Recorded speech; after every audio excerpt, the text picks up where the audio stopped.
Welcome back to the AI Daily Brief Headlines Edition, all the daily AI news you need in around 5 minutes. It is a trope at this point for when some new announcement happens, basically anything from Google or OpenAI or Anthropic, and frankly now moving down a farther and farther line of companies.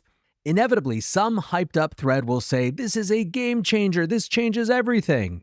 And honestly, when I saw that Google was announcing a new vibe coding experience, my default is to assume that it would be cool, competent, good, useful, valuable because it's integrated with the Google ecosystem, but ultimately not all that different. Imagine my surprise when there was a feature that stands out as actually so clearly game-changing that it deserves that ridiculously overused moniker. On Tuesday, Google AI Studio product lead Logan Kilpatrick tweeted, introducing the new AI-first vibe coding experience in Google AI Studio, built to take you from prompt to production with Gemini and optimized for AI app creation. Start building AI apps for free. Okay, so one part of this that's cool is that prompt to production part. This is the big trend that we've seen in vibe coding apps, moving you away from just prototypes to things you can fully deploy. It's why Lovable Cloud has been so valuable in their ability to integrate the full end-to-end experience. That's been transformative just in terms of how far you could get with something. But what makes this unique is that second part that he said, the idea that this is optimized for building AI apps. When you go into the vibe coding tool in Google AI Studio, you have your standard describe your idea, see it come to life kind of prompt input, but then you also have this ability to quote unquote supercharge your apps with AI. So with a single click, you can add photo editing with Nano Banana, you can add conversational voice agents to the app, you can animate images with VO, you can integrate Google Search data, Google Maps data, you can add a chatbot to your app.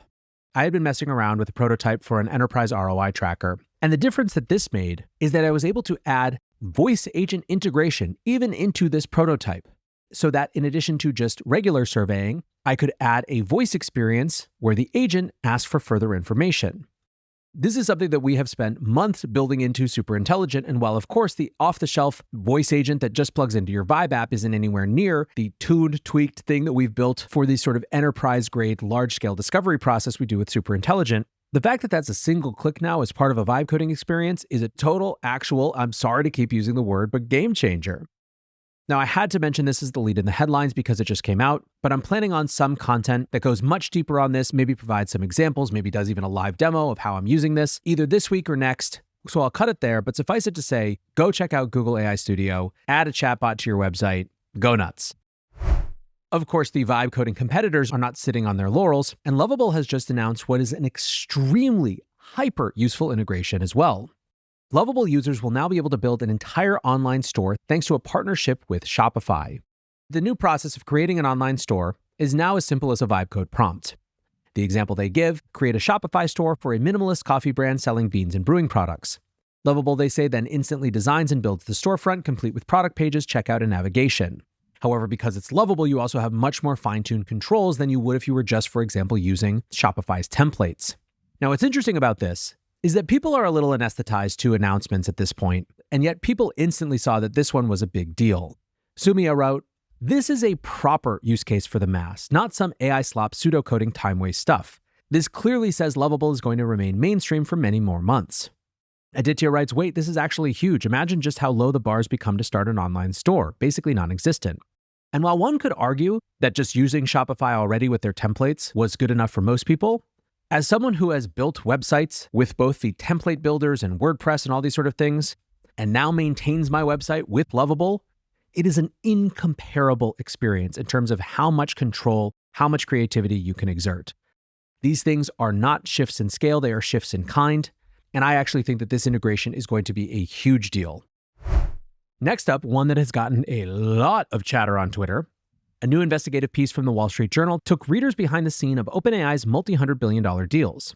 The article discusses how deals with SoftBank, Oracle, AMD, and Broadcom came together over the past year. Of particular interest was a discussion of the NVIDIA deal. The article claimed that Jensen Huang, NVIDIA's CEO, of course, was jealous of the White House reveal of Project Stargate in January. Basically, he wanted to be the one standing alongside Altman as the president announced $500 billion worth of AI investment. NVIDIA later pitched OpenAI on a similar project, effectively looking to sideline SoftBank and help to raise the required funds themselves. However, by the summer, progress had stalled and the two companies had put negotiations on hold.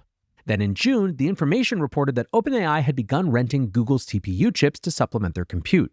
That report apparently caused a ton of stir inside NVIDIA HQ, and Huang quickly called Altman to get negotiations back on track.